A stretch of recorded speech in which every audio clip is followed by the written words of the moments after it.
pero vemos que hay un pequeño paréntesis o una pequeña pausa entre la sexta y la séptima trompeta. Hay otro paréntesis en la cuarta y entre la quinta y sexta. Entonces hay un paréntesis antes de empezar la quinta y hay otro paréntesis antes de que se dé la séptima trompeta. Y entonces voy a leer rápidamente en Apocalipsis 10 y dice, y vi otro ángel poderoso, dice. Y cómo están apareciendo ángeles llenos de poder en el Apocalipsis, ¿verdad? Como los que aparecen en el libro de Daniel, que cuando Daniel ora y baja aquel ángel a pelear para liberar al ángel mensajero. Y entonces dice que descendía del cielo envuelto en una nube. Y el arco iris estaba sobre su cabeza, y su rostro era como el sol, y sus pies como columnas de fuego. Me llama la atención porque cuando en el Antiguo Testamento habla, dice, y se apareció el ángel del Señor a Josué, y se apareció el ángel del Señor a, a ay, se me olvida el nombre, no, se le aparece a varios, y a Gedeón, perdón, a Gedeón. Y entonces, pero ese ángel del Señor que menciona no era un ángel más, sino que era una manifestación de Cristo. Pero no venía como Cristo, sino venía como el ángel del Señor. Y lo leíamos también cuando dice que, y sus salidas, dice, son desde la eternidad. Y eso está en Miqueas 5:2 y está hablando acerca de Cristo. Entonces, Él sale desde la eternidad, desde un espacio donde no hay tiempo, y hace incursiones a la tierra, hace incursiones para visitar a su pueblo, hace incursiones para visitar a Gedeón, para visitar a Jacob, para visitar a Josué, y así para visitar a otros personajes.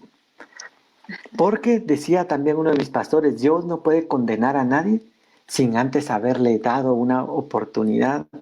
Por eso, cuando una religión muy famosa habla que Jesús vino a las Américas, es muy probable, porque Dios no podía condenar a los mayas, a los incas, a los de Estados Unidos, pieles rojas, o no me recuerdo los nombres, sin antes haberles dado una oportunidad y sin haberles predicado. Y es por eso que cuando Jesús está en Getsemaní y está orando y dice, Padre, una vez más voy a ti. Pero ¿y cómo una vez más? Si Él había venido hace 33 años a la tierra, ¿y cómo es que ahora va otra vez al Padre? Porque ahí se cumple lo que dice Miqueas 5:2, y sus salidas son desde la eternidad. Y entonces aquí cuando habla de este ángel en Apocalipsis 10:1, de este ángel poderoso, podría referirse a una de esas salidas de Cristo desde la eternidad para traer revelación. Y luego viene y dice, y tenía en su mano un librito abierto, y puso el pie derecho sobre el mar y el pie izquierdo sobre la tierra. Eso nos podría hablar acerca de lo grande o majestuoso que era ese ángel o esa manifestación de Cristo. Y gritó a gran voz como ruge un león. Todas estas señales, por ejemplo, que ruge como un león, que su rostro es como el sol, que sus pies son como columna de fuego, que el arco iris está sobre su cabeza, nos hace ver que no es cualquier ángel, sino que presenta o anuncia una manifestación de Cristo mismo, pero presentándose bajo otra identidad, gloriosa también, pero bajo otra identidad. Por eso también dice la Biblia que por el gozo puesto delante de él, sufrió la cruz, dice. Y dice, porque pusiste gozo, dice, más que a mis hermanos, dice, cuando habla de Cristo. Entonces, ¿quiénes eran esos hermanos que estaban con Cristo? Y que tal vez lo veían como igual. Posiblemente Luzbel haya sido uno de ellos. Y por eso llega a tentarle y le dice, ay, a ver si yo te, como parafraseando un poco, ¿verdad? O viendo entre líneas, diría, bueno, si eres el Hijo de Dios, haz tal cosa. Y cuando vemos dice, su voz como ruge un león, y cuando gritó, dice, los 7 truenos emitieron sus voces. Entonces nos habla aquí de 7 truenos, pero antes de entrar a los 7 truenos, yo quisiera que fuéramos a Ezequiel 2. Aquí ya lo puedo leer. ¿Sí? Muy bien. ¿Sí? Entonces vamos a ir, vamos a ver, a Ezequiel 2.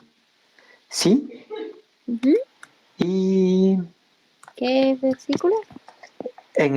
lea desde el versículo 7. Ahí está hablando del llamamiento de Ezequiel, del profeta Ezequiel. O lea desde el 5 si quiere. Va.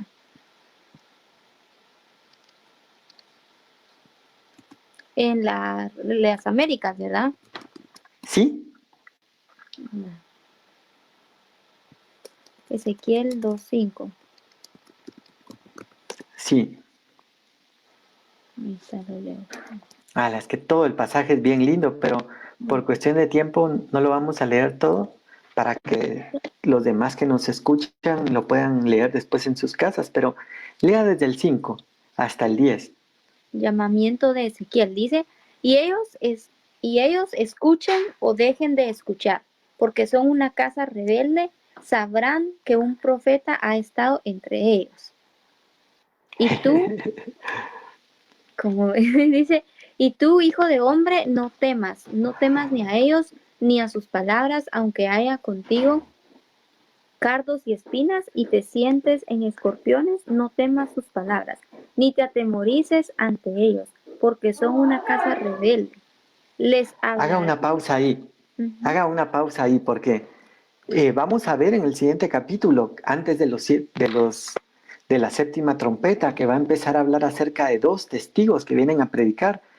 Pero hoy en día vemos mucho de lo que pasa acá, ¿verdad? Lo que hemos hablado antes de los famosos haters que han surgido en internet y sobre todo con las redes sociales, ¿verdad?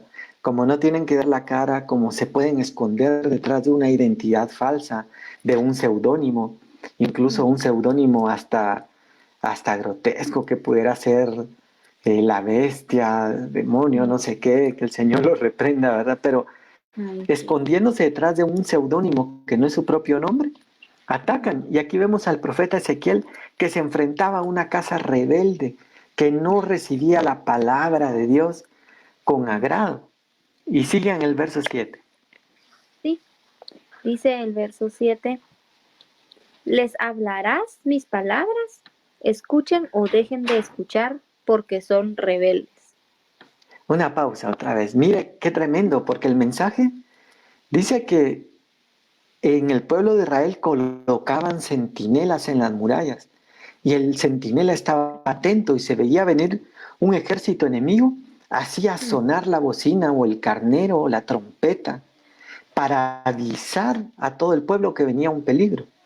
Pero dice la Biblia que si él no tocaba la bocina, la sangre del pueblo era responsabilidad de él. Pero si él tocaba la bocina y el pueblo no hacía caso, él era libre de toda responsabilidad. Y esto es casi lo que le dicen a este profeta. Dice, si ellos quieren escuchar, bueno, y si no quieren escuchar, es cuestión de ellos. Pero tú habrás cumplido. Ahora sí, siga con el 8. Dice, y tú, hijo de hombre, escucha lo que te hablo. No seas rebelde como a esa casa rebelde. Abre tu boca y come lo que te doy. Entonces miré. Otra pausa, Nani Lina. Porque mire qué tremendo. Dice, y tú, hijo de hombre, dice, escucha lo que te hablo, no seas rebelde como esa casa rebelde.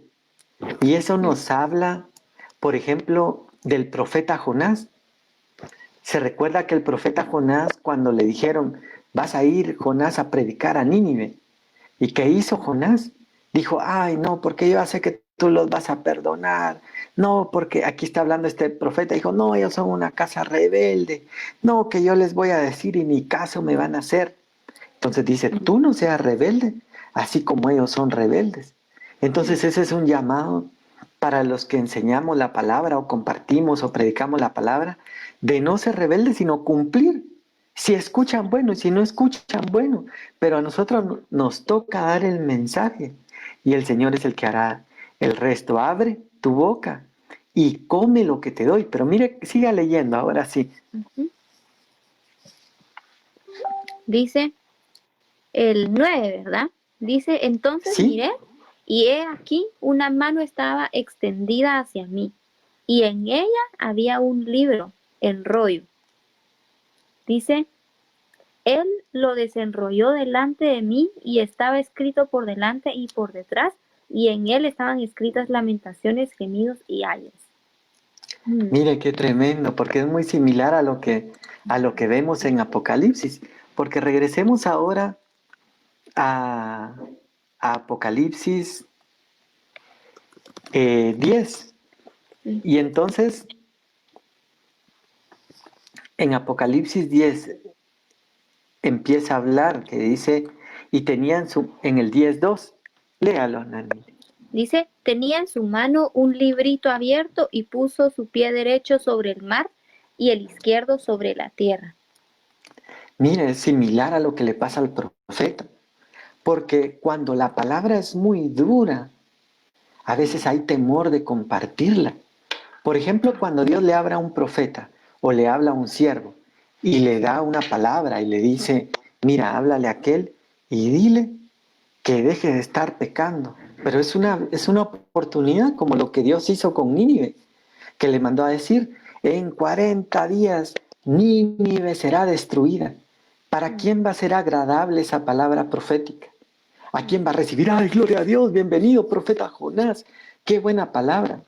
Él se estaba corriendo el riesgo que lo apedrearan, que lo ujú. lincharan, no lo iban a recibir bien, con agrado. Y aquí está Juan, y entonces recibe lo mismo. Y ahora sí lea el versículo 4 de Apocalipsis 10. Dice, cuando los 7 truenos hubieron emitido sus voces, yo iba a escribir, pero oí una voz del cielo que me decía, sella las cosas que los 7 truenos han dicho y no las escribas. Mire qué tremendo, como le pasó a Daniel, porque a Daniel le dijeron, estas palabras son para el fin, y sellan el libro y guardan el libro de Daniel para el fin. Y aquí estos 7 truenos, aunque Dios se los muestra a Juan, eh, salen, yo me imagino que como cuando hay un regaño, me imagino como aquellas historietas, cuando alguien está alegando y que se ven asteriscos, culebritas y truenos, porque es muy fuerte lo que viene. Y ahora sí siga leyendo el verso 5. Sí, dice,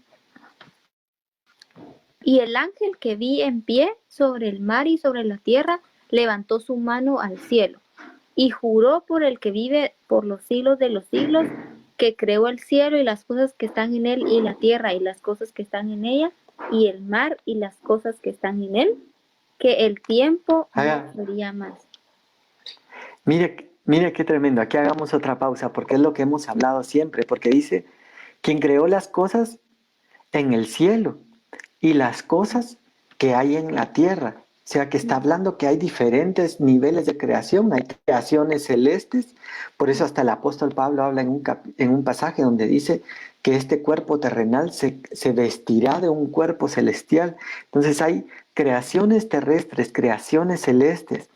Dice las cosas que hay en la tierra y en el mar y las cosas que hay en él. Y eso es interesante también. Y yo creo que no solamente se refiere a los peces, a los tiburones, ballenas. Por ejemplo, en Mm, el mar está este ser que menciona el libro de Job, mm, que es un monstruo marino gigante y que incluso muchos creen que dice que si Jonás bajó hasta el Seol, ha de haber sido en el vientre de este personaje. Y sigue y dice, no habrá más dilación. O sea, ya no se detendrá más, sino que se dará a conocer el misterio. Siga leyendo el verso 7.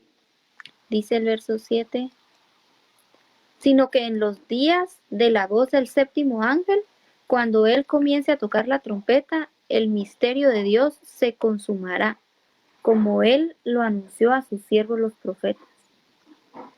Mire, por eso dice Mm, que en el otro pasaje que leíamos dice, escribe la visión en tablas, dice. Se los voy a buscar aquí.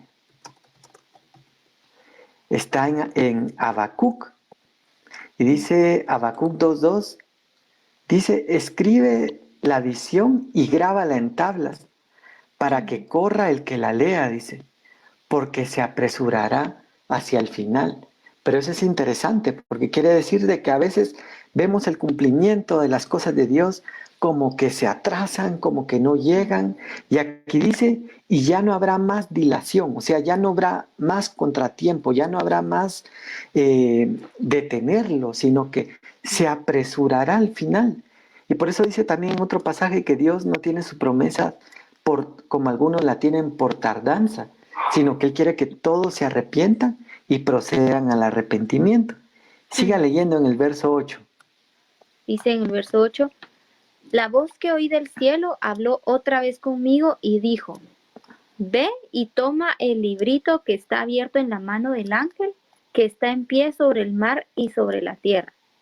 Y fui al ángel diciéndole que me diese el librito, y él me dijo, toma y cómelo, y te amargará el vientre, pero en tu boca será dulce como la miel. ¿Sigo? No. Siga leyendo, ¿sí? Entonces Qué tremendo eso. Así yo me quedé. Dice, entonces tomé el librito de la mano del ángel y lo comí, y era dulce en mi boca como la miel, pero cuando lo hube comido, amargó mi vientre. Y él me dijo, es necesario que profetices otra vez sobre muchos pueblos, naciones, lenguas y reyes. Mire, la palabra de Dios a veces es dura para muchos. Por eso dice que los hombres amaron más las tinieblas que la luz, porque sus obras eran malas. Y entonces recordamos ahí aquel Herodes al cual el profeta Juan el Bautista le gritaba y le decía adúltero, porque estaba en adulterio. Entonces no era una palabra agradable, era una palabra fuerte. Entonces la palabra a veces es dulce en nuestra boca, pero cuando confronta nuestra vida, porque dice que nosotros nos vemos en la palabra como en un espejo. La palabra de Dios sirve de un espejo y por eso es que muchas veces nos confronta, muchas veces nos hace sentir que no hemos dado la talla, que no estamos cumpliendo todo lo que Dios pide, que aún no sabemos o no conocemos todo lo que necesitamos de la Biblia. Y eso a veces nos puede frustrar o nos puede hacer sentir mal, pero nos está confrontando y es dulce en nuestra boca, pero luego en nuestras entrañas es amargo porque nos viene a confrontar.